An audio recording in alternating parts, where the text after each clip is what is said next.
Selamat malam semuanya, selamat datang di Dewa Talks, high quality, trusted, and free webinar in Indonesia with passionate experts yang dipersembahkan oleh Dewa Web.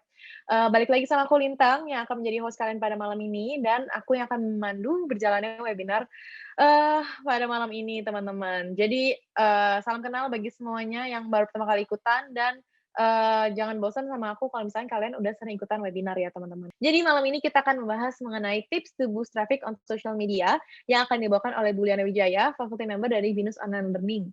Nah, mungkin dari Buliana boleh nyalain kameranya dan menyapa teman-temannya nih yang sudah hadir pada malam ini, Bu. Halo, selamat malam teman-teman semuanya. Ya, selamat malam rekan teman-teman semuanya. Pada kesempatan malam hari ini saya akan berbagi tips ya, tips to boost traffic on social media ya. Jadi Anda semua yang hadir di sini pasti tahu apa itu sosial media ya. Pasti punya juga sosial media ya, list ya di gambar-gambar yang ada di depan Anda ini semua pasti salah satunya, kalau nggak semuanya pun mungkin salah satu pasti punya ya. Oke, jadi setelah Anda mendengarkan mungkin bincang-bincang saya ataupun di Dewa Talk ini, ya kan kompetensi ataupun apa sih yang bisa didapatkan dari webinar ini ya. Jadi di sini saya akan memberikan Anda informasi mengenai bagaimana itu mengenal target pelanggan, ya kan. Jadi mungkin Anda punya target konsumen, Anda punya target yang untuk di-follow, ya kan. Anda mau supaya dia follow saya, bagaimana caranya? Anda mungkin jualan, Anda punya usaha, ya kan, punya bisnis, punya sosial media, ya.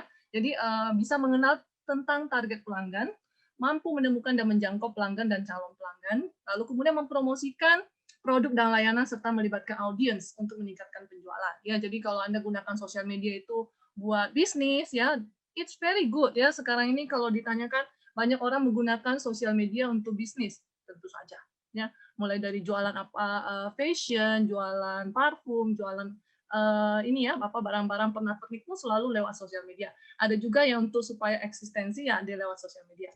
Tapi sebelumnya mari kita ikuti fakta ya atau mungkin kata data. Kenapa sih orang pada bilangnya sosial media itu bakalan menjadi suatu alat marketing ataupun mungkin alat untuk bisa berkomunikasi di masa depan ya, maksudnya ya untuk supaya kalau kita mau jualan barang, kita mau bersosialisasi, sosial media lah ya kan untuk saat ini ya, karena kalau dilihat ya, ini data yang saya dapatkan di Januari 2020 ya, otomatis sebelum pandemi ini ya.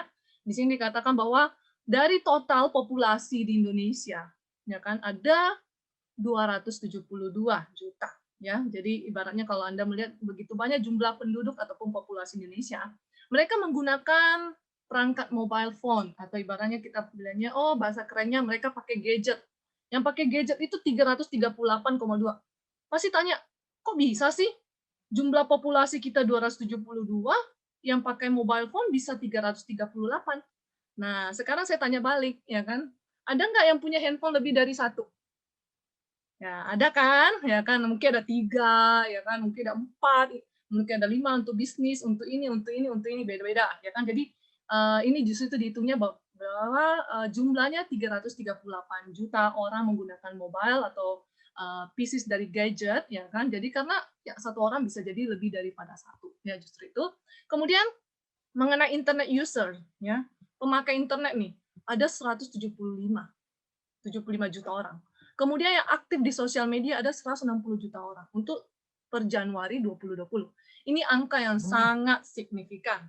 Ya, kalau Anda lihat angkanya itu magnificent banget, ya kan, luar biasa, fantastis. Ya kan, mereka-mereka ini 160 juta orang ini yang aktif di sosial media tentu saja suatu peluang gitu loh. Kenapa nggak menggunakan sosial media sebagai bisnis gitu loh ya.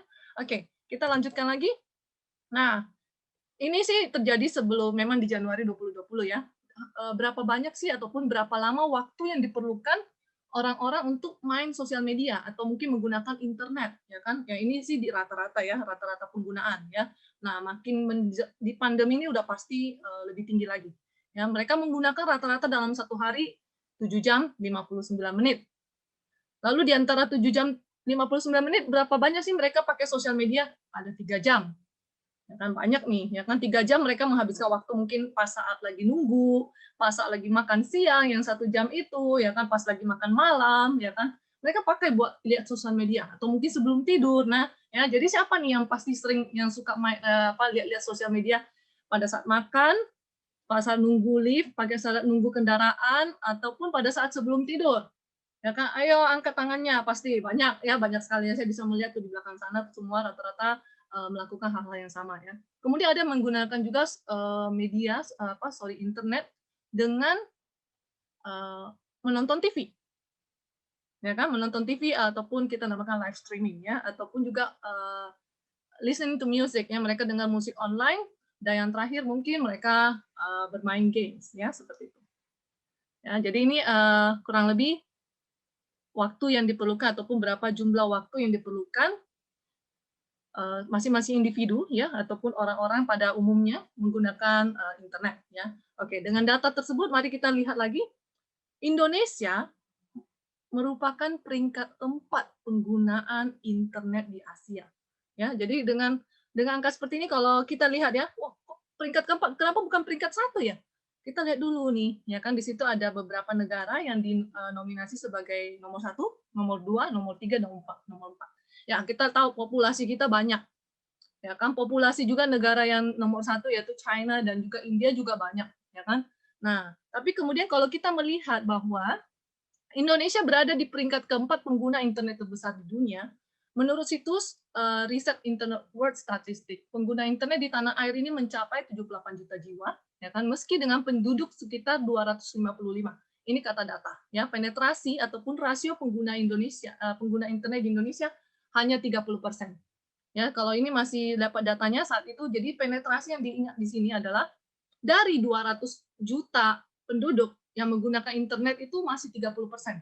Jadi bayangkan kalau semua penduduk ataupun mungkin mayoritas dari penduduk Indonesia menggunakan internet, maka tentu saja kita akan berada di atas daripada negara China ataupun India. Ya, nanti suatu hari nanti kita akan nyampe di posisi seperti itu.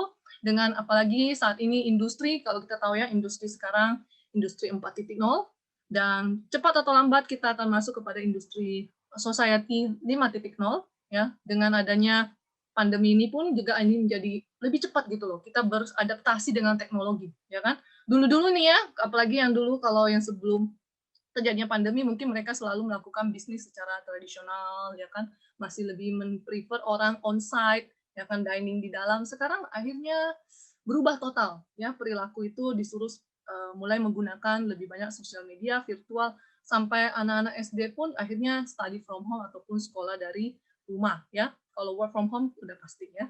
Oke. Ini adalah data-data mengenai sosial media platform apa aja sih yang banyak digunakan di Indonesia. Ayo, siapa yang punya YouTube? Oh, belum punya YouTube. Oke. Siapa yang punya WhatsApp? Banyak loh, ya kan, 84%, ya kan.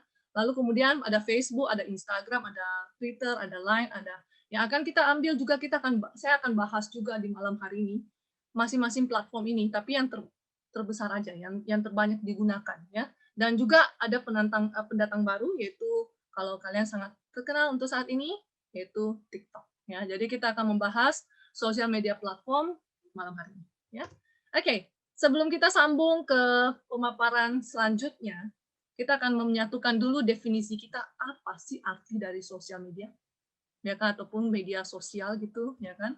Nah, sosial media marketing kita namakannya adalah suatu bentuk pemasaran berbasis digital yang menggunakan media sosial dan situs web jaringan untuk mempromosikan produk atau layanan. Melalui platform ini, pemasar dapat berinteraksi dengan pelanggan, menyelesaikan pertanyaan dan keluhan, mengumumkan produk dan layanan baru, mendapatkan umpan balik, dan rekomendasi, serta membangun komunitas. Ya, Anda bisa menggunakan sosial media itu untuk banyak hal. Ya kan, bukan hanya cuma untuk jualan, ya. Anda juga mau mempromosikan suatu hal, Anda mau merekomendasi, Anda membangun komunitas. Makin banyak sosial media komunitas kalau saat ini Anda lihat. Komunitas-komunitas mungkin yang suka masak di rumah, ya kan, suka olahraga di rumah, yang suka naik sepeda, suka jogging, ya kan, atau mungkin kita namakan dengan ada juga yang suka e-sport, ya kan, belakang ini kan suka banyak ya olahraga-olahraga yang lebih ke e-sport gitu loh. Jadi mereka melakukan sendiri online, lalu kemudian nanti tinggal dihitung berdasarkan application-nya ya, application berapa kilometer, mereka udah jalan, mereka udah berenang, atau mereka udah naik sepeda. Ya, oke, itulah dia. Jadi kita menyatukan definisi. Kemudian kita akan masuk kepada slide berikutnya itu nih. Kita tahu sosial medianya, ya kan? Tapi awal mula kita harus tahu dulu nih, target market kita, siapa sih yang harus kita targetkan yang untuk mengunjungi situs kita, ya kan, yang mengunjungi sosial media kita. Kita inginkan siapa itu?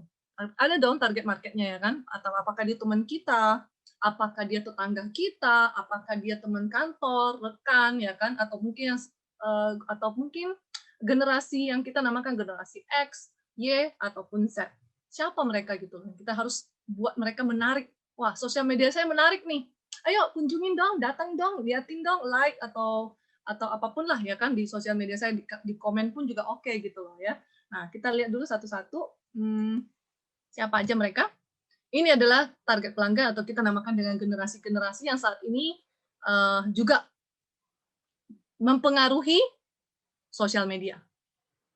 Oke, kita masuk kepada generasi X, Y, dan Z. Kalau dilihat takaran umurnya, ya kan, saat ini pengguna sosial media itu antara generasi X, Y, Z, dan juga bahkan ada beberapa sudah menggunakan, yaitu di generation Alpha. Ya. Jadi generasi Alpha tentu saja mereka masih di bawah umur memang. Kadang-kadang juga generasi Z juga masih di bawah umur.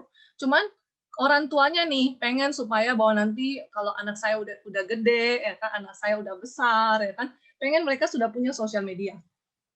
Ya, jadi mereka sudah ada foto-foto mereka waktu masih kecil, ya, foto mereka yang masih lucu-lucu, semua diupload ke sosial media. Ya, justru itu akhirnya membuat mereka yang masih di bawah umur pun akhirnya punya sosial media, ya. Atau bahkan kalau mereka udah di generation Z misalkan, ya, mereka udah tahu temennya sering pakai TikTok, ya kan, temennya sering pakai Instagram, live di Instagram, mereka bisa jadi juga mendaftarkan sosial media buat mereka, ya. Jadi kalau ditanya takaran umurnya, ya, biasanya memang masih di bawah umur, tapi kita nggak memungkiri bahwa mereka juga menggunakan sosial media. Ya, kita akan bahas adalah generasi X dan generasi Y. Kenapa kita bahas dia? Karena generasi X dan generasi Y pada saat umur sekarangnya mereka itu punya kemampuan finansial. Kemampuan finansial itu berarti adalah mereka punya usaha, mereka bekerja, ya kan, bisa mendatangkan keuangan. Ya, generasi Z, ya, kadang-kadang juga bisa mendatangkan financial, cuma belum seperti generation X dan Y. Ya. Oke, kita masuk kepada membahas masing-masing karakteristik dari generasi X, Y, dan Z.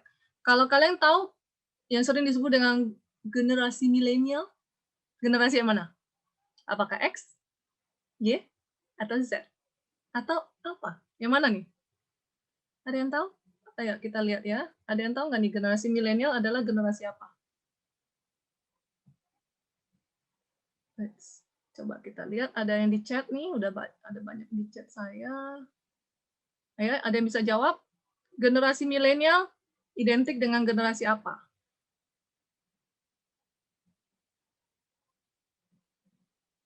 Oke, ya. Saya nggak bisa. Ibu klik more, terus Ibu klik chat dulu ya, Nak, supaya bisa lihat chat. Ya. Oke, dia nggak kebuka. Oke lah, nggak apa-apa ya. Kayaknya lagi. Saya bantu jawab, bantu liatin Bu. Mereka masih beragam banget sih jawabnya, tapi kebanyakan jawabnya Z Bu, Liana. Z ya. Oke, sebenarnya kalau saya ralat ya, generasi milenial itu adalah generasi Y. Saya termasuk generasi Y. Ya, wah, pasti udah tahu dong umur saya berapa dong, ya kan? Nah, itu dia ya. Jadi generasi X, Y ya. Kalau yang milenial adalah generasi Y. Ya, kalau identiknya dengan yang namanya kan generasi Y ya. Oke, kita bahas siapakah yang menjadi generasi X. Generasi X adalah generasi yang lahir pada tahun-tahun di mana mulai terjadi perkembangan teknologi. Seperti penggunaan, bukan laptop ya, penggunaan PC. Kalian tahu PC kan, personal computer yang super gede itu, ya kan, yang sekarang pun masih sering dipakai. Mereka lahir pada saat zaman baru mau teknologi digunakan.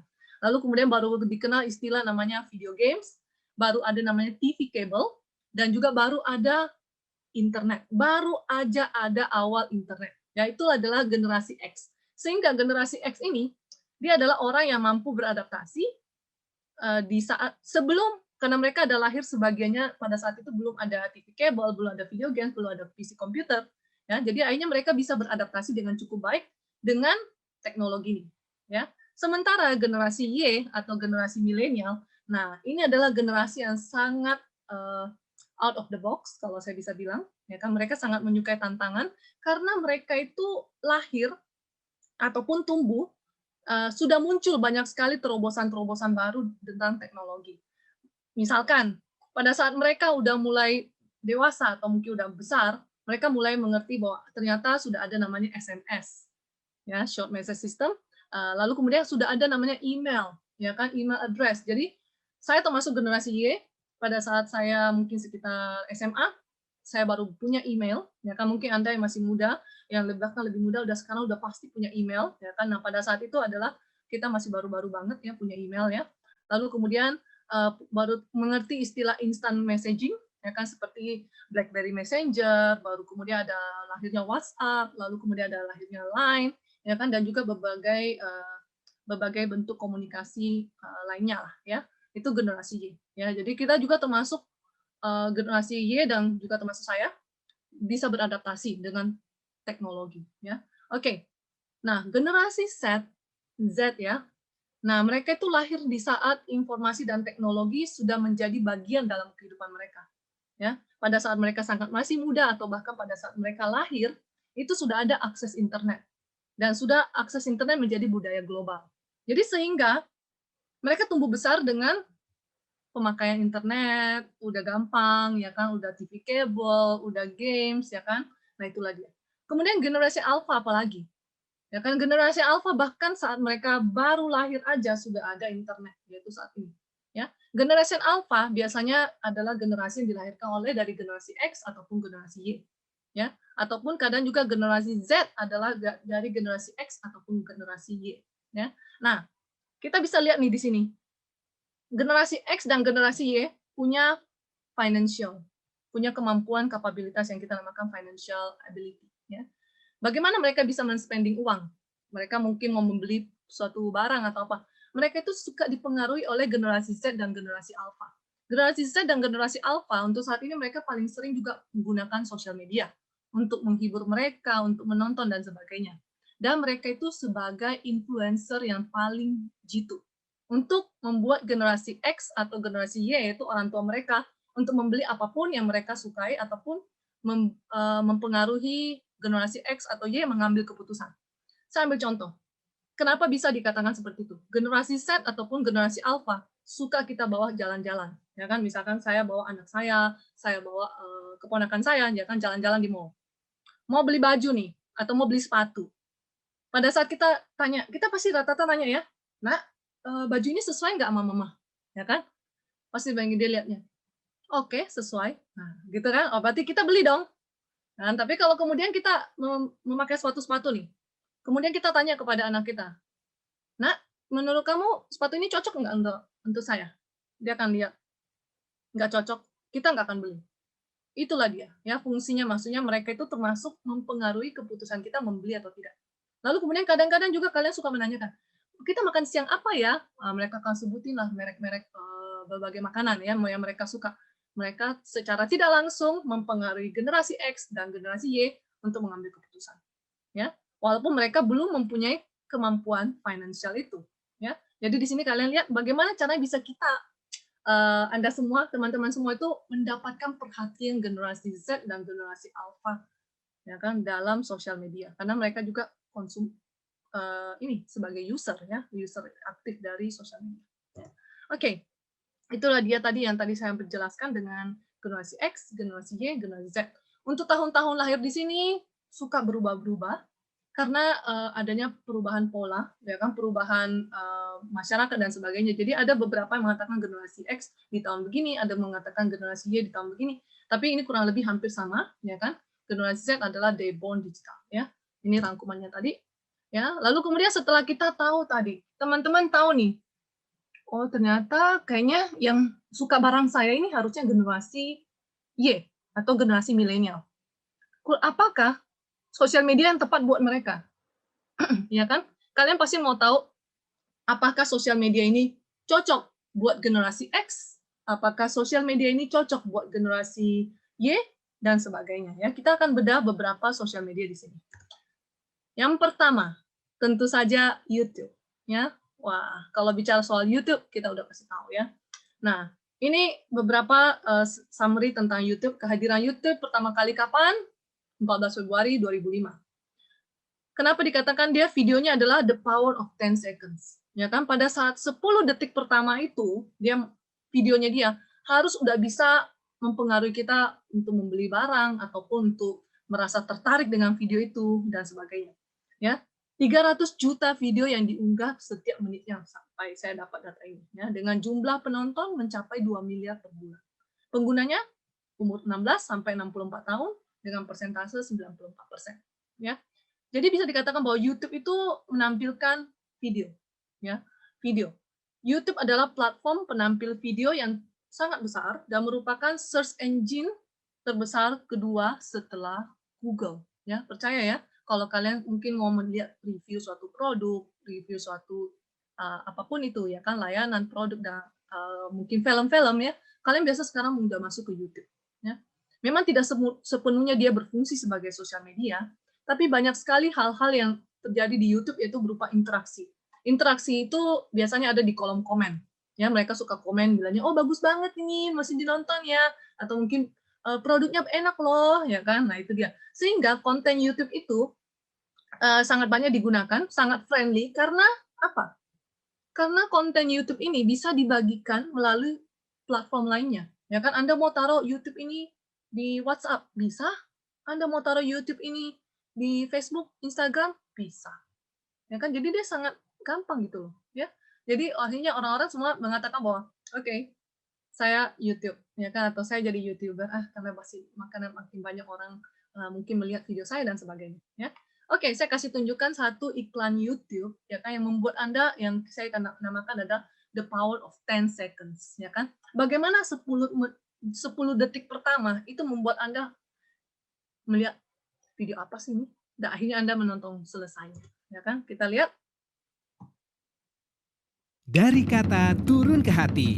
Jatuh cinta itu katanya dari mata turun ke hati. Tapi kalau visual aja kurang, biar kata berbicara. Gak cukup cuma pasang foto dan info. Kita perlu kemas juga dengan brand storytelling. Brand storytelling adalah cerita singkat soal brand atau produk kita yang disajikan dengan apik. Gunanya agar pembeli merasa dimengerti dan makin tertarik. Gimana caranya? Ini tipsnya. 1. Pahami identitas brand kita dan target konsumen yang kita incar. 2. Cari tahu apa yang konsumen rasakan dan butuhkan. 3. Rangkai jadi cerita singkat dengan judul menarik. 4. Isi cerita harus jujur ya, gak berlebihan dan gampang dimengerti. 5. Jangan lupa pasang gambar yang dukung cerita supaya lebih menarik. Ide cerita bisa datang dari mana saja. Nanti kita cerita tentang brand kamu ya.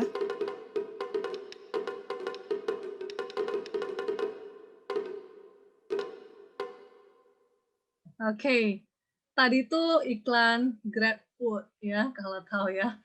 Asik ya.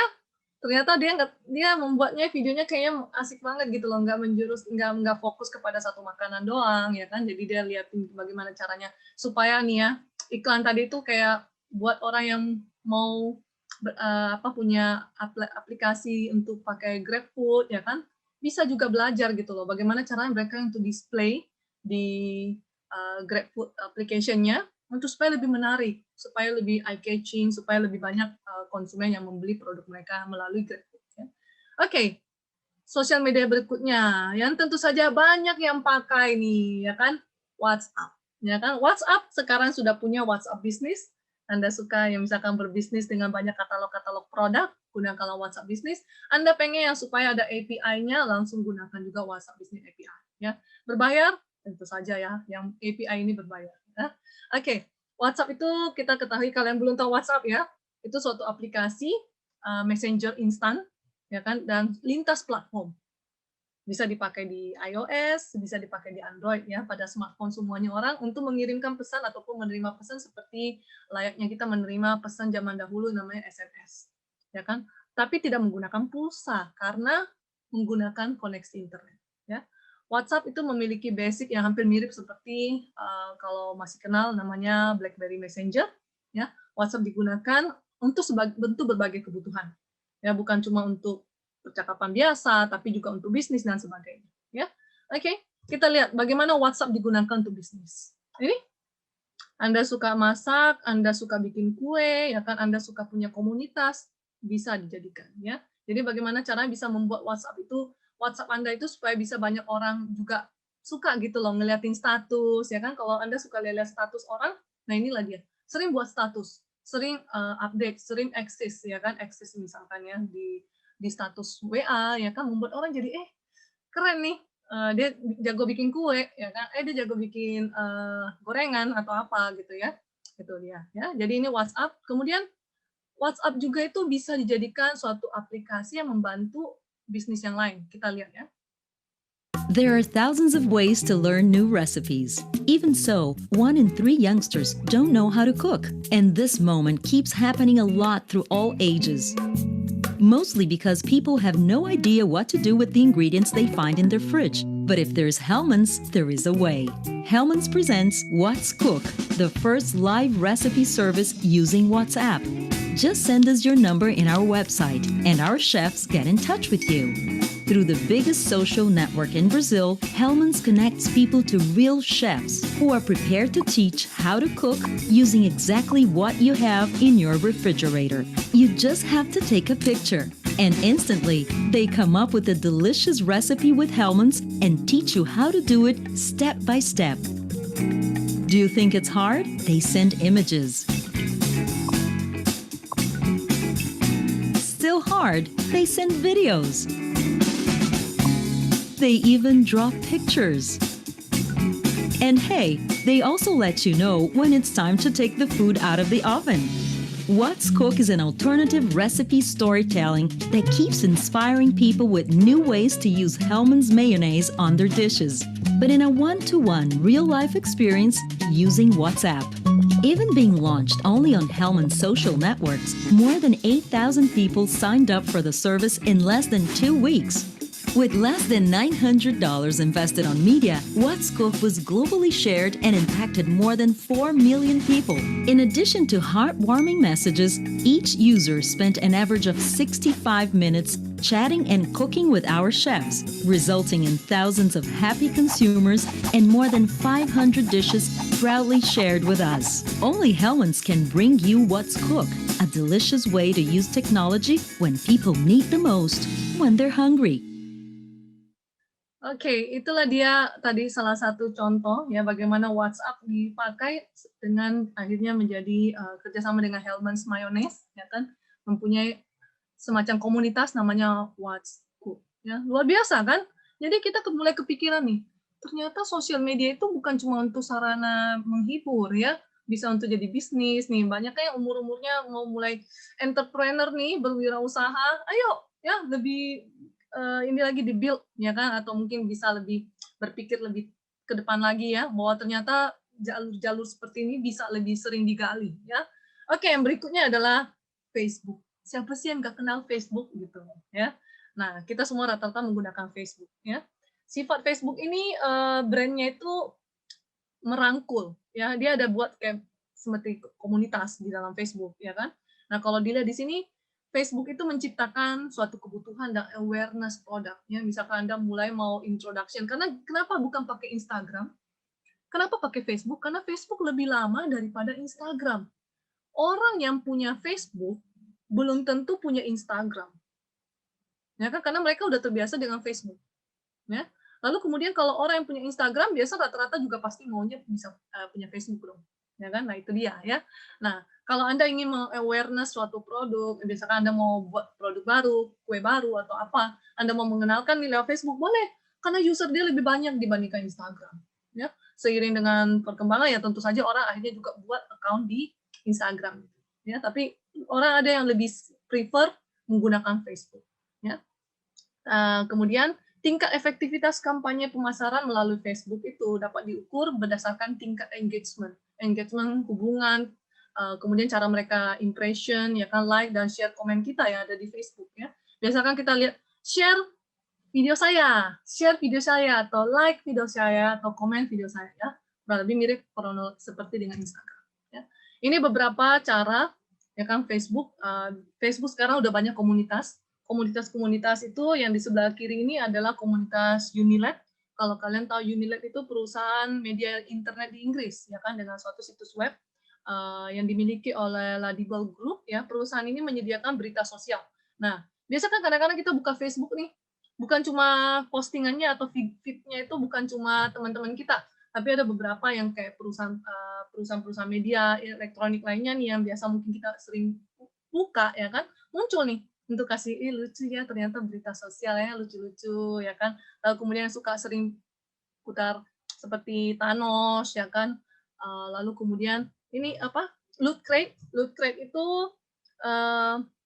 adalah perusahaan langganan box merchandise, ya kan. Kalau Anda suka koleksi punyanya Iron Man, punyanya Hulk, Spider-Man, ya kan. Nah, inilah dia Anda mungkin harus coba buka Loot Crate, ya kan. Dia punya banyak merchandise yang ya yang bagus-bagus lah, ya. Anda bisa buka lalu kemudian Anda lihat, oh ternyata ini suatu komunitas, ya.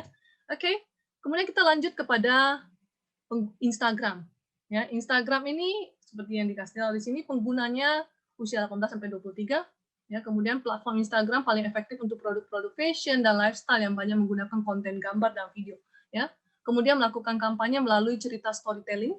Ya, sering kita lihat juga melalui posting, Instastory, feed ataupun IGTV, Instagram TV. Ya, dia cukup banyak tools-nya gitu loh. Nah, Anda bisa membuat konten ataupun promosi produk, launching produk, ya kan melalui video testimoni ataupun hingga sesi live di Instagram Live. Ya.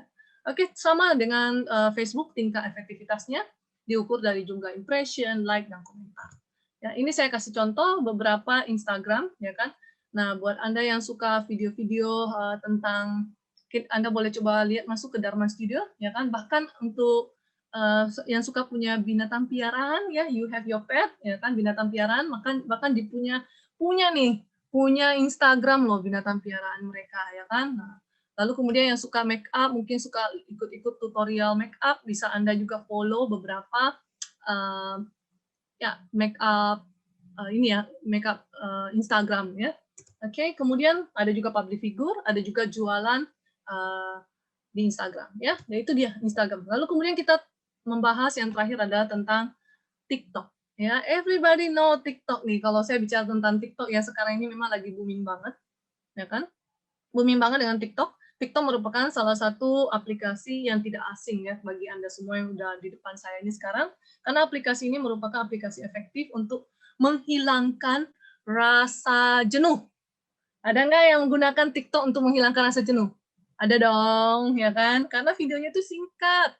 15 sampai 30 detik, lucu ya, goyang-goyangnya, musiknya, hiburannya ya sangat up to date. Ya, kita sangat terhibur dengan melihat TikTok. Ya. Lalu kemudian dan enaknya TikTok juga, kita tidak perlu akun. Pasti bingung. Hah, tidak perlu akun? Iya dong. Saya nggak punya akun TikTok, tapi saya bisa melihat semua TikTok orang yang bikin. Tidak perlu pakai akun. Ya kan bisa lihat ini TikTok siapa yang lagi joget gitu ya. Nah, itu dia. Lalu kemudian meningkatkan personal brand dan mampu mempengaruhi pelanggan dengan membuat konten lucu dan menarik, ya kan? Kemudian terakhir adalah kontennya menghibur dan menghilangkan stres. Aduh, udah macet, ya kan, udah capek kerja, mungkin Anda pulang pengen lah lihat-lihat TikTok, ya kan, cuma buat ketawa-ketawa, stress free, release free dan sebagainya ya. Kemudian sarana promosi dan sarana edukasi produk dan layanan kepada calon pelanggan Anda. Kenapa saya bisa bilangnya TikTok itu juga sarana promosi? Kita saksikan iklannya berikut ini. TikTok yang berikut ini.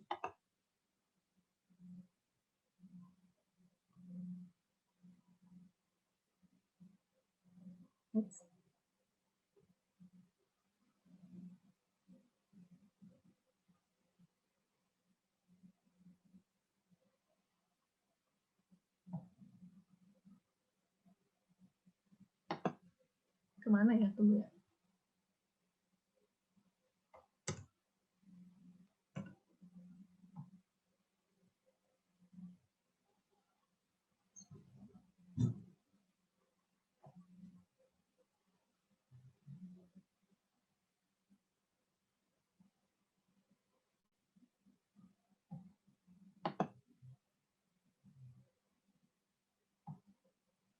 Oke, sepertinya ada kesalahan teknis, nggak bisa diputar ini videonya. Apakah hilang atau gimana, nanti aku coba cek lagi ya. Kita skip aja. Yang penting TikTok itu bisa jadikan sarana promosi. Itu yang dilakukan oleh TikTok yang di depan ini, buku kas, ya kan, mempromosikan platform dia. Ya. Oke, kita lanjut lagi. Nggak usah terlalu lama-lama ya, cuma nanti kalau contoh-contoh dari TikTok kan pasti banyak ya. Oke, kita lanjutkan bahwa tadi sudah tahu nih pelanggan-pelanggan generasi X, Y, Z, Alpha. Lalu kemudian kita sudah tahu juga tentang teman-teman semua udah tahu tentang sosial media. Oh, ternyata YouTube itu ini, TikTok ini, Facebook ini, Instagram gini. Apa yang mesti kita lakukan berikutnya supaya mereka itu mengunjungi nih sosial media saya? Yang berikutnya adalah konten. Seberapa seberapa teman-teman bisa melakukan konten yang menarik, ya kan? Konten yang kita harus buat itu adalah konten yang sifatnya pertama kreatif. Konten haruslah dibuat sekreatif mungkin. Yang kedua, konten itu harus unik. Karena kalau kita membuat kontennya sama dengan produk-produk lainnya, nggak ada yang mau lihat. Paling di scroll aja, dipercepat di next. Yang berikutnya adalah konten itu harus efektif. Ya kan? Nah ini, apakah ini sudah dilakukan belum di konten-kontennya? Misalkan Anda ingin supaya mereka sering melihat produk saya yang dijual di Instagram, ya kan, dan sebagainya. Ya. Oke, jadi ingat, harus kreatif, harus unik, dan juga harus efektif. Tepat sasaran gitu. Ya. Oke, saya berikan contoh. Tadi katanya harus kreatif, lalu harus unik, lalu efektif. Misalkan, saya kasih contoh yang paling gampang. Semua pasti tahu keripik pisang, ya. Enak, kriuk, ya kan? Kalau keripik pisang kita jualnya dengan seperti ini, apakah ini unik? Enggak, biasa banget, seperti biasa, ya kan? Dijualnya banyak yang kayak gini, ya kan? Nah, yang tadi saya bilang konten harus kreatif, konten harus unik, dan membuat orang mau lebih singgah lebih lama di konten Anda ataupun di sosial media Anda. Buatlah yang menarik seperti begini, ya kan? Gambarnya keren, ya kan? Apakah ini dibuat dengan benar-benar foto studio? Enggak, sekarang udah gampang, banyak aplikasi, ya kan? Bisa itu 360 juga bisa bikin cantik semua, bisa bikin muka saya kinclong bagaikan K-pop gitu loh, ya. Nah, itu apalagi cuma keripik pisang seperti ini, ya. Jadi kalau mau lihat ya, kita harus membuat produk kita itu unik, berbeda, dan buatlah kreatif. Jadi dari foto pun ataupun video, janganlah ikut yang standar-standar yang biasa. Karena standar yang biasa membuat kita, ternyata dia jual keripik pisang. Seperti ini. Ya, I know. Ya kan? Ini keripik pisang. Tapi kalau coba dia buat kontennya seperti ini. Ya kan? Wih, keren nih. Ya kan? Apa ini? Lalu kemudian yang kedua, fokuslah kepada hal-hal yang berbeda. Jadi membuat produk Anda itu berbeda daripada yang lainnya. Ya. Berbeda itu seperti apa? Mari kita lihat.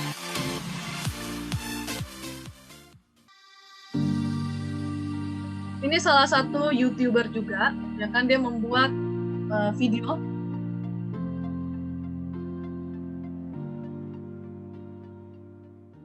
Halo teman-teman, ketemu lagi dengan Eni Tangerang. Nah, hari ini Eni Tangerang mau apa? Mau bikin keripik pisang kepok. Nah, teman-teman mau tahu resepnya? Tonton sampai selesai. Yang belum subscribe ke teman-temannya. Dan di sini resep-resepnya. Di sini saya menyiapkan air secukupnya untuk perendaman pisang kepok yang sudah saya kupas ya. 1 bungkus garam. Nah, ini saya bilang tadi bahwa kita mau jual keripik pisang, ya kan? Tadi dengan gambar, oke. Coba dengan video. Video ini kan membuat kita jadi berbeda gitu loh. Oh, dia ternyata ngasih tahu seperti ini. Lalu kemudian ini YouTube kita akan banyak orang lihat, ya kan? Instagram kita lebih banyak yang dilihat dan sebagainya. Ya, jadi buatlah produk Anda yang Anda jual, layanan yang dijual itu di dalam Instagram, sosial media Anda banyak dikunjungi. Buatlah konten-konten yang menarik gitu. Buatlah konten-konten yang berbeda daripada yang sering-sering kita lihat di sosial media lainnya. Ya. Oke, berikutnya buatlah juga sifatnya unik ya. Tadi saya udah bilang unik berbeda. Unik itu seperti ini nih, sama-sama keripik pisang, tapi unik. Uniknya itu dia kasih variasi produk, kasih variasi rasa dan sebagainya. Ya. Setelah kemudian konten yang menarik ataupun sosial media yang menarik harus punya ya. Berikut ini. Menghibur, hiburan. Karena sudah seharian kerja, mungkin sudah seharian belajar ataupun gimana ya kan, kita perlu menghibur. Ya, kita perlu waktu buat menghibur, buat bisa ya rileks ya dari rutinitas sehari-hari. Nah, inilah salah satu cara adalah dengan melihat sosial media. Apakah sosial media bisa menghibur? Kalau bisa, tentu saja banyak yang akan melihatnya. Biasanya orang memancing, oke, tolong di-like ya jika Anda terhibur, tolong di-share jika Anda merasa ini bermanfaat, ya kan? Sering kan Anda melihat kan orang-orang dengan sosial media, share jika ini bermanfaat bagi Anda. Kita akan share, sangat bermanfaat, ya kan? Jadi menghibur, bermanfaat. Yang ketiga adalah bisa melibatkan audiens. Kalau sekarang konten-konten sosial media nih, banyak yang bisa melibatkan audiens. Misalkan, likes postingan ini, tag beberapa teman Anda, nanti akan kami undi untuk mendapatkan voucher gratis, misalkan seperti itu, ya. Jadi Anda melibatkan audiens. Yang berikutnya adalah konten itu mencerminkan nilai pribadi. Ya, karena apa yang kita posting kalau mereka like berarti itu adalah nilai pribadi mereka. Nilai pribadi itu misalkan kalau saya pakai bajunya, ya kan, kalau saya pakai brand ini, ya kan, jadi itu suatu value secara pribadi, ya. Dan yang terakhir, sosial media itu adalah suatu identitas. Kalau saya punya sosial media, saya banyak bergabung dengan komunitas-komunitas seperti pesepeda ataupun jogging, ya kan, ataupun yang suka masak, chef nih. Identitas saya adalah saya suka masak, saya suka naik sepeda, saya suka olahraga. Ya, itulah dia kurang lebih tips-tips saya berbagi tentang bagaimana bisa kita meningkatkan traffic orang berkunjung ke sosial media kita. Anda juga pengen kadang-kadang bisa melihat ya, masa sosial media teman-teman Anda dengan foto sedemikian simple, lalu banyak yang like, banyak yang komen, Anda pasti bilang gini, kok bisa ya foto seperti ini banyak orang like, padahal saya punya bisa lebih hebat daripada dia. Nah, lihat lagi dulu, apakah konten Anda menghibur, apakah video ataupun fotonya itu punya manfaat, dan apakah bisa melibatkan orang, apakah punya nilai pribadi, dan bisa mencerminkan identitas. Ya, oke, kesimpulan terakhir dari pemaparan saya di malam hari ini, yaitu jika Anda ingin menggunakan sosial media untuk berbisnis, kenali produk, dan juga kenali target pelanggan Anda, generasi X, Y, Z, atau Alpha. Kemudian kedua, kenali sosial media yang digunakan, karena selalu kalau saya bilang, kenapa bisa gagal di sosial media, atau mungkin nggak ada nih yang nge-like video saya, nggak ada yang nge-like foto saya, nggak ada yang bahkan data ataupun follow, itu tidak ada gitu loh, ya kan, aduh kasihan banget ya. Itu karena mungkin ya sosial medianya salah digunakan. Ya. Dan yang terakhir, karena ini berhubungan dengan internet, ini berhubungan dengan teknologi, dan hal-hal ini sangat dinamis, ibaratnya saya namakan, selalu berubah-berubah, ya kan, sesuai dengan market demand, sesuai dengan perkembangan teknologi. Tetaplah belajar dan selalu stay up to date dengan kemampuan ataupun performance sosial media saat ini. Ya, oke. Jadi beginilah terakhir dari pemaparan di webinar saya. Kita akan masuk nanti ke arah question and answer. Kak Hilmi, saat meningkatkan atau improve traffic pada sosial media, apakah Ibu pernah melakukan strategi yang sangat unik atau bahkan sangat berbeda dengan strategi pada umumnya? Jika iya, kasusnya seperti apa ya Bu? Mungkin bisa dijawab itu dulu ya Bu. Yang mana ya? Sorry, saya nggak lihat ada ini. Yang di answer ya Bu. Yang di answer. Oke, sorry. Oke. Ya, jadi kalau terima kasih ini Hilmi. Oke. Rekan Hilmi lah ya, saya akan panggil ya, mbaknya atau masnya yang datang Hilmi ya. Oke, pada saat saya meningkatkan atau improve traffic di sosial media, cara yang unik ataupun yang berbeda daripada strategi pada umumnya ya. Oke, jika iya kasusnya seperti apa, ya kan? Nah, oke, tadi sempat dibilangnya bagaimana sih meningkatkan, improve ataupun boost the traffic on the social media. Kalau ditanyakan apakah saya unik, karena kita selalu mengatakan bahwa kita juga mengikuti ya tren. Kadang-kadang dibilang gini, apakah saya follower? Ya, saya follower. Ya kan, saya follower dari berbagai macam cara orang-orang itu melakukan traffic booster. Ya kan, jadi mereka melakukan unik strategi seperti apa, kita juga ikut gitu loh. Kalau dibilang strategi saya akan yang sangat unik, saya selalu punya prinsip adalah saya melakukan ATM. Amati, tiru, dan modifikasi. Ya kan? Kita bisa melihat nih, wah ini strateginya bagus nih, unik nih caranya, misalkan suruh nge-like, suruh nge-tag, ya kan? Lalu kemudian akan diundi atau gimana untuk membuat mereka supaya tertarik dengan produk kita. Itu sebenarnya salah satu strategi yang unik menurut saya. Kenapa gini loh? Itu juga strategi unik yang biasa kita lakukan. Karena gini, karena pada saat kita like postingan, dia like postingan kita, kemudian dia tag-lah sebanyak-banyaknya orang, ya, sehingga itu membuat Anda tidak perlu mengeluarkan biaya marketing, tidak perlu mengeluarkan biaya pemasaran untuk mengiklankan produk Anda atau apa, karena dia sudah nge-tag orang dengan gratisnya, ya kan? Padahal Anda cuma saya akan memberikan voucher dompet digital 50.000 kali 5 pemenang, ya kan? Misalkan gitu, atau kalau enggak 25.000 kali 10 pemenang, ya kan? Nah, orang aja udah berbondong-bondong nih, nge-tag, like, posting, banyak nih. Bisa jadi satu orang, atau mungkin Anda minta tag-lah 2 atau 3 orang, dan sebanyak-banyaknya. Semakin banyak Anda men-tag orang, atau semakin banyak Anda mereply di komen saya ini, semakin besar kemungkinan Anda mendapatkan dompet digital. Ya kan? Voucher dompet digital. Itu sebenarnya satu cara yang saat ini menurut saya paling unik, paling efektif untuk membuat kita mempromosikan barang kita, ya kan? Karena secara nggak langsung yang tadi saya bilang, ya kan, dia nge-tag dan kita udah gratis aja iklannya, ya kan? Itu dia ya. Jadi salah satu contoh yang saya bilangnya unik sekali untuk cara mempromosikan produk, ya gitu caranya. Lalu kemudian, apakah Anda pernah mengalami halangan dan tantangan atau rintangan terbesar yang pernah Anda alami saat meningkatkan traffic sosial media? Oke. Halangan dan tantangan selama untuk menaikkan atau meningkatkan traffic sosial media. Itu jika saya bertemu dengan haters ataupun pesaing saya di sosial media. Mereka bisa jadi itu komennya negatif, ya kan?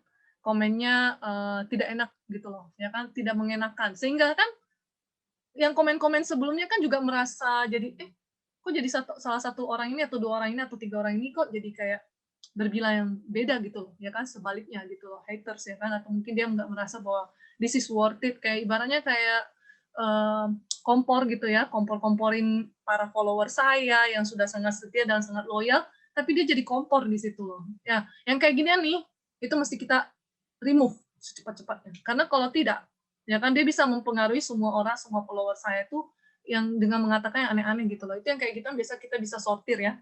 Ya kan, kalau kita sebagai editor dari sosial media, ya kan, mungkin kita punya produk, Anda bisa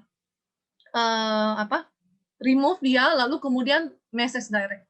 Yang biasa saya lakukan gitu. Jadi misalkan kalau mereka mulai memberikan statement negatif, saya remove itunya, karena itu mungkin kan tidak sesuai dengan yang seharusnya gitu. Lalu saya direct message, saya tanyain apa maksud dari mengirimkan statement seperti itu di postingan saya, apakah pernah memang mengalami yang kayak gitulah ya kan, maksudnya kita mesti melakukan namanya service recovery kalau memang tersebut gitu loh ya. Oke, semoga jawabannya bisa diterima oleh rekan Hilmi ya. Thank you. Ya, baik begitu ya Kak Hilmi, semoga terjawab. Lanjut Ibu dari pertanyaan Kak Tiara. Bagaimana dengan pedagang konvensional seperti pasar tradisional? Apakah mereka diharuskan upgrade untuk marketing online atau tetap mempertahankan kearifan Ibu? Oke, terima kasih juga nih dengan Mbak Tiara ya. Mbak Tiara, ini sepertinya mahasiswa BINUS nih, nomor NIM-nya saya kenal ya kan. Oke, ya, pedagang konvensional seperti kita tahu itu pedagang-pedagang yang di general trade ya, pasar tradisional ya. Mereka sebenarnya sih memang kalau dibilang, aduh mereka mungkin nggak gitu tahu tentang sosial media nih. Ya, saya sudah banyak nih mendapatkan seperti itu. Nah, salah satu cara yang memberikan mereka supaya aksesnya gampang, join di UMKM. Ya kan, mereka tidak harus punya marketing online yang harus sedia selalu dengan sosial media. Joinlah di UMKM. Ya kan, kalau saya bilang UMKM saat ini di Indonesia itu banyak banget, ya kan. Ya, dan Anda bisa juga misalkan kalau dibilang mempertahankan kearifan, mereka tetap juga bisa berdagang secara tradisional. Mereka nggak berarti bahwa oke, saya punya sosial media, saya udah modern nih, ya kan, saya sudah menggunakan teknik-teknik modern dan sebagainya, sehingga saya meninggalkan konvensional saya. No, jangan. General trade atau kita namakan dengan pasar tradisional, itu sampai saat ini terus hidup. Bahkan yang mati itu apa? Modern trade. Modern trade, lupa. Yang beberapa minggu yang lalu, sempat ada dengar, beberapa gerai ini mau ditutup, lalu diskon gede-gedean. Mereka itu modern trade loh.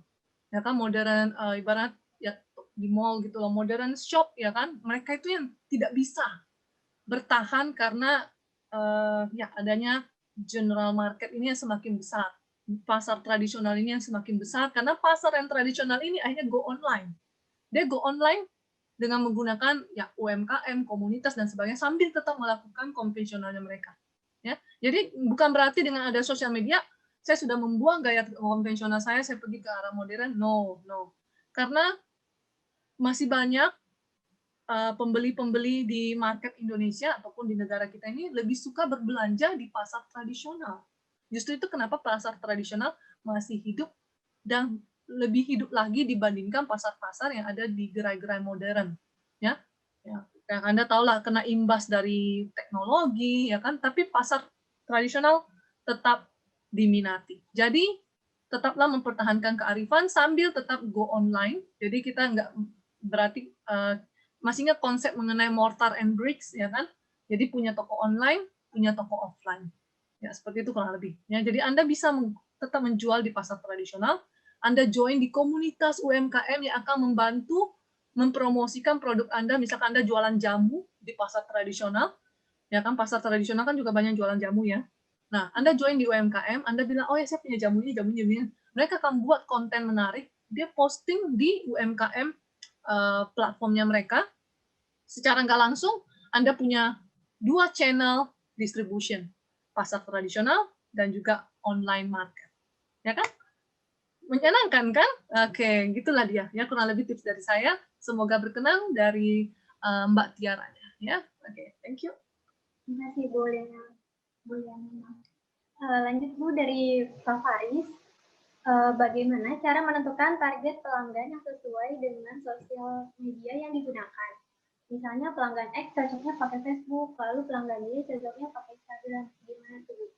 Oke, ya baik. Terima kasih, ini pertanyaan bagus banget ya. Nggak mungkin kita juga ngecekin masing-masing misalkan Instagram orang. Ini kira-kira umur berapa ya? Yang ini ya kan? Ini kira-kira umur berapa ya? Tapi yang pasti kita tahu Facebook lebih dulu dibandingkan Instagram, ya kan? Nah, dari situ aja kita udah tahu bahwa user dari Facebook banyak dari generasi X dan Y. Itu aja dulu, ya kan? Jika produk Anda generasi X itu kok bisa sih generasi X? Ya dong, karena generasi X itu kan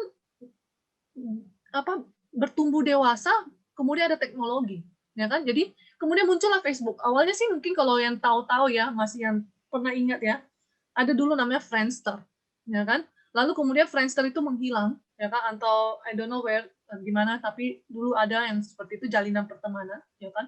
Kemudian muncullah Facebook, ya kan?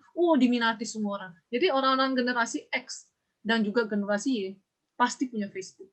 Nah, mereka ini generasi X dan generasi Y, mereka itu tipe yang bukan buat konten loh. Mereka kalau generasi Y ada mungkin generasi Y yang lebih muda, mereka itu buat konten di dalam sosial media. Tapi generasi X karena mereka itu misalkan sekarang punya posisi yang tinggi di perusahaan, yang kedua mungkin mereka adalah seorang pebisnis, ya kan? Mungkin mereka juga sudah punya pekerjaan yang sangat banyak, overload, ya kan? Maksudnya workload mereka banyak. Jadi mereka itu menggunakan sosial media hanya untuk dikonsumsi. Mereka nggak produksi sama sekali postingan dan sebagainya. Mereka menggunakan Facebook. Kalau mungkin ada beberapa dari Anda coba tanya dulu, kalau Anda adalah generasi X, ya kan? Ada sebagian generasi Y melihat sosial media cuma sebagai konten menghibur, ya kan? Jadi dia cuma ini lucu nih. Oh tadi ini si A baru dari luar negeri nih. Aduh ya kan. Ini si B habis jalan-jalan dari Bali ternyata. Cantik nih Bali ya. Wah kayak gitu kan. Ini dia lagi bawa jalan anak-anaknya nih. Kemana nih? Ke Ancol. Oke, nanti besok saya ke Ancol. Wah ini lagi promosi buy one get one nih, ya kan? Jadi dia cuma konsumsi. Jadi dia melihat terus nih iklan apa semua. Dia nggak jarang posting. Dia jarang posting. Jarang sekali eksis kalau generasi X. Kalau generasi Y sebagian. Nah, generasi Z mereka lah yang lebih intensif membuat konten-konten. Ya kan? Konten-konten dari Facebook, Instagram, TikTok dan sebagainya. Ya, jadi bagaimana kita menentukan target pelanggan sesuai dengan sosial media yang digunakan? Kenali dulu produk Anda. Produk Anda apakah untuk generasi X, Y, dan Z. Jadi kita dengan mengenal produk kita akan lebih tahu bahwa market pasar kita yang mana. Dan setelah Anda tahu misalkan, kayaknya produk saya ini nyasarnya ke generasi X deh, karena harganya mungkin lebih premium generasi X. Masuklah ke Facebook, ya kan? Karena di Facebook itu pasti banyak generasi X. Yang kedua, masuklah di TikTok dengan Instagram, tapi dengan konten yang menarik untuk mencari anak-anak mereka. Anak-anak dari generasi X-nya itu yang sering baca Instagram dan TikTok, supaya mereka bisa mempengaruhi mamanya atau mempengaruhi papanya buat dibeli. Itu aja, ya kan? Dengan dia menciptakan konten yang menarik kan, secara nggak langsung dia akan kasih tahu papa mamanya, ini kemarin saya lihat loh, lucu ya videonya mami, beli ya mami ya, nah gitu. Maminya pasti bilangnya, apa sih itu? Oh iya, oke, beli. Oke, ya kan? Itulah dia ya. Jadi demikian tipsnya, semoga berkenan ya dengan jawaban saya, Mas Faris ya. Oke, terima kasih. Baik ya, terima kasih juga untuk semua teman-teman yang sudah hadir di malam hari ini.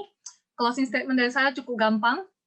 Sosial media kelihatan sangat instan, ya, tapi butuh proses. Yang saya namakan proses itu adalah waktu dan durasi, ya. Jadi tidak ada yang instan untuk di sosial media, ya. Segala sesuatu ikutlah proses dan berproseslah sekian lama, ya kan. Sekian lamanya juga itu pun tergantung dari seberapa Anda bisa lebih menggarap dan lebih up to date dan terus belajar, ya. Ingatlah suatu pepatah bahwa kita bisa berjalan ataupun melompat seperti sekarang ini, tapi selalu diawali dengan belajar merangkak, ya. Jadi seringlah belajar, seringlah up to date dan mengikuti perkembangan dari sosial media, dan pasti akan sukses suatu hari nanti. Ya, terima kasih. Hai sahabat Dewa Web, video ini merupakan tayangan ulang webinar Dewa Talks yang telah diadakan beberapa waktu lalu. Kalau kamu tertarik dengan tayangan ulang webinar ini, yuk jangan sampai ketinggalan untuk ikutan webinar selanjutnya. Nantinya, selain bisa bertanya secara langsung kepada para pembicara, kamu juga bisa mendapatkan e-certificate dan juga door prize dari Dewa Talks. Mau ikutan? Caranya gampang banget. Kamu bisa langsung aja daftarkan diri kamu di dewatalks.com.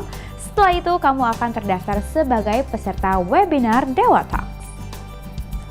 Eits, tenang aja, webinar ini gratis dan gak dipungut biaya sama sekali. Tunggu apa lagi? Yuk, jangan sampai ketinggalan dan aku tunggu kamu di webinar Dewa Talks selanjutnya. Cari hosting yang aman, Dewa Web.